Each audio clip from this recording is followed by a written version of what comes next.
नमस्कार, मी रुपाली तुमचे स्वागत करते आहे रुपालीज किचन रेसिपीमध्ये। उन्हाळा संपून पावसाळा लागला आहे, तरीही मार्केटमध्ये मला एका ठिकाणी कैऱ्या दिसल्या आणि त्या कैऱ्या पाहून मला गुळांबा बनवायचा मोह काही आवरला नाही। तर म्हटलं तुम्हालाही आपण ही गुळांब्याची सोप्या पद्धतीने बनणारी रेसिपी दाखवूया। त्यासाठी मी इथे घेतले आहे 3 कैऱ्या, धुवून आणि पुसून घेतल्या आहे। त्यानंतर मी त्या किसून घेणार आहे। किसून झाल्यानंतर इथे 2 वाटी हा किस भरला आहे। त्यासाठी मी घेतली आहे 1 वाटी गुळाची पावडर, कारण कैरी खूप आंबट नाहीये म्हणून। कैरी जर आंबट असती तर आपल्याला इथे अजून 1 वाटी गुळ लागला असता। इथे मी घेतले अर्धा चमचा वेलची पूड, 1 छोटा तुकडा मी दालचिनीचा आणि 3 लवंग घेतले आहे इथे आणि चिमूटभर मीठ।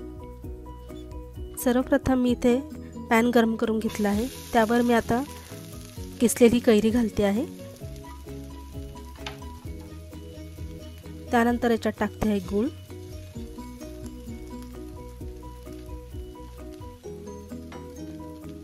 वेलची पूड,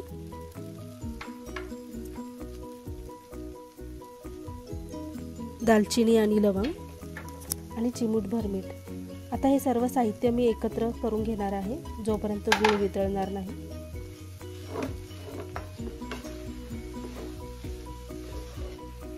गूळ वितळल्यानंतर आता मी इथे याच्यावर झाकण ठेवणार आहे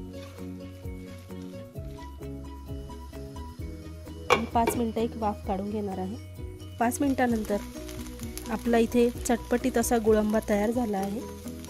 तुम्ही याला तोंडी लावण्यासाठी नक्की खाऊ शकतात आणि चपातीसोबतही खूप छान लागतो हा गुळांबा। तर कशी वाटली तुम्हाला ही रेसिपी कमेंट करून नक्की सांगा। व्हिडिओला लाईक करा, शेअर करा आणि चॅनलवर नवीन असाल तर सबस्क्राईब करा। भेटूया आपण लवकरच एका नवीन व्हिडिओसोबत। तोपर्यंत धन्यवाद।